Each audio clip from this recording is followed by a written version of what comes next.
Hello everybody, my name is Andy, and here today I am going to do a Top 5 Wednesday. That's 10. That's Top 5.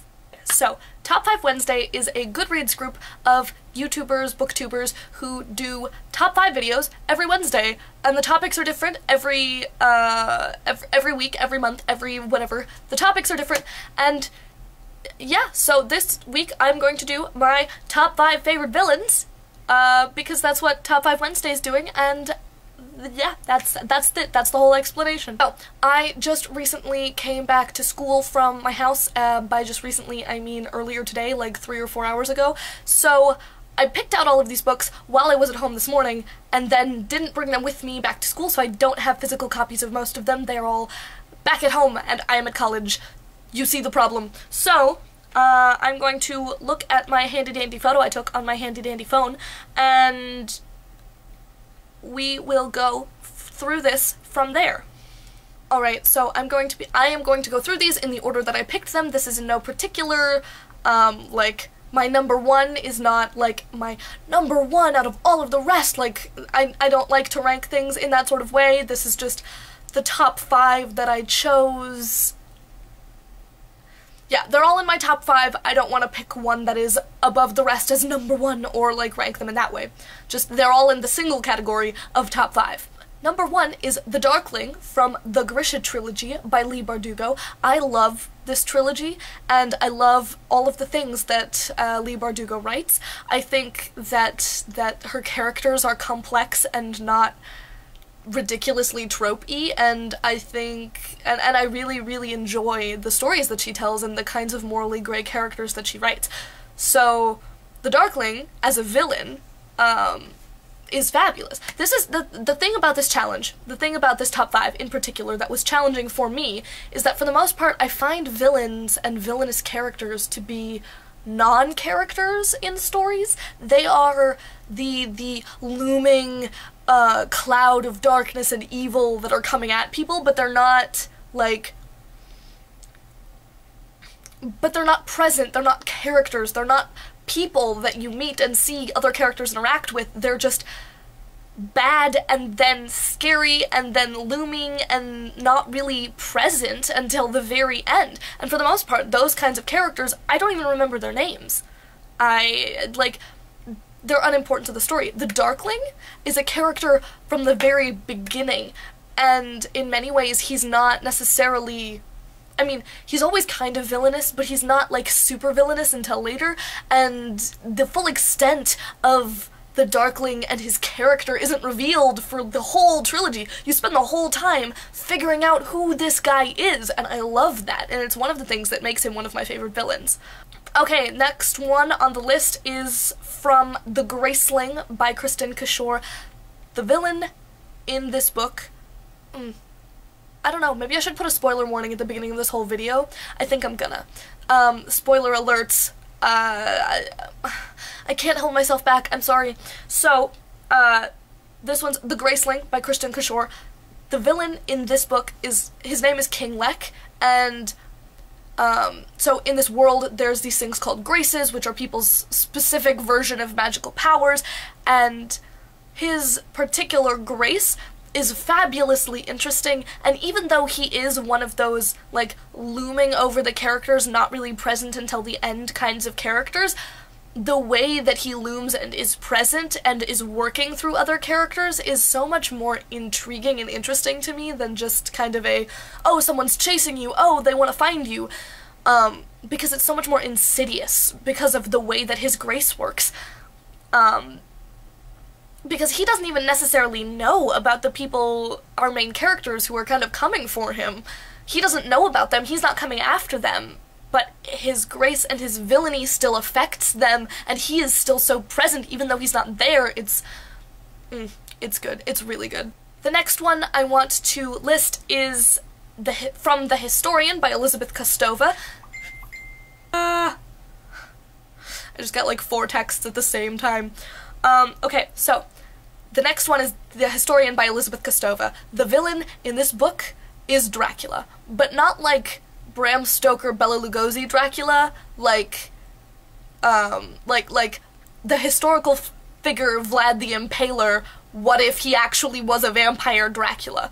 And I think that's really cool. I think that's fabulous. That's fabulously interesting to me. I love the book and the villain and the fact of the villain being... nobody's sure whether or not he's real, and the things that keep happening to the characters are definitely real, or maybe just them going crazy, but some of these things are real, and it's just so good. It's just so good. I love The Historian by Elizabeth Kostova. I love it. Moving on to the next one on my list, which is A College of Magics by, Carolyn Stevermer. Sorry, the glare in this photo is really awful. Carolyn Stevermer, A College of Magics.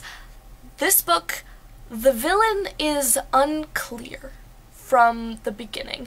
There are a lot of, I think, villainous type characters in the story, but the villain itself doesn't become clear until very late in the novel.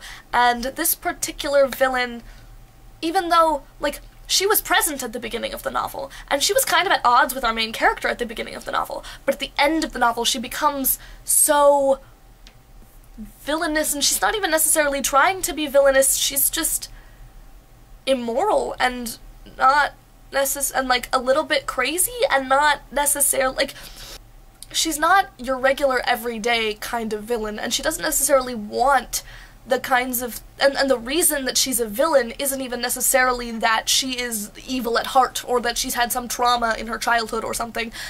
It's more complicated than that.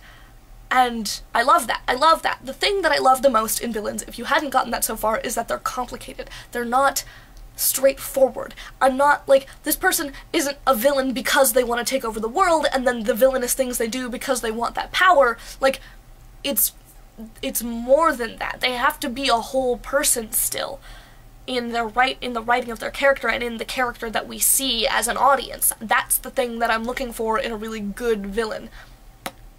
Yeah. So then, the last one that I want to talk about is one that I do actually have in a physical copy, which is the villain from A Taste of Bloodwine by Frida Warrington. This book I am actually in the middle of. I have not finished this because I've had some difficulty picking it up.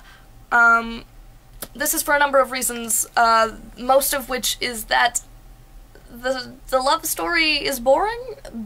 It's written beautifully, and the world building seems fabulous to me, and I love it in a lot of ways for that, but the plot itself at this point is boring to me.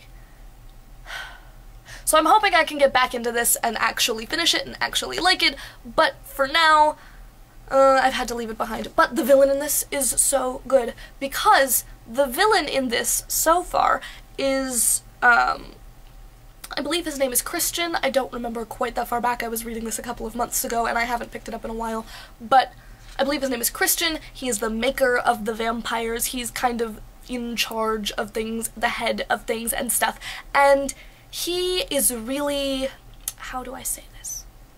He has a god complex. He very much has a god complex, and he has very interesting ideas about religion that are written and is so fabulously off the wall and not the thing that you see every day in villains or characters like this. It's not straightforward, it's not simple, and I love that. I love it. I think it's very interesting, and I think and we see him be villainous right off the bat from the beginning, but we see him be villainous without relation to the main characters. Like, we see him as his own person outside of his fights with the main characters, kind of.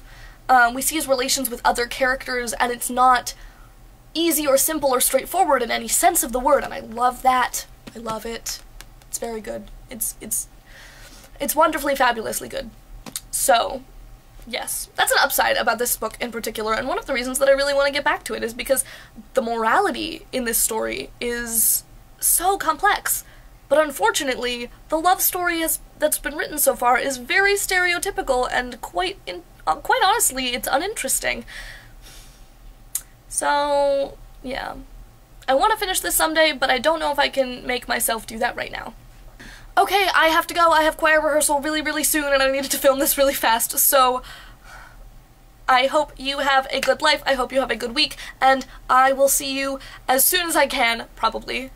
Okay, thanks, bye. See. You see, I have my little tiny Christmas tree in the background. Unfortunately, my little tiny Christmas tree's lights have decided not to work this year, and I don't know why, and it makes me very sad. So it's all dark in the background there, but I do have my little Christmas, it's Christmas time, it's Christmas!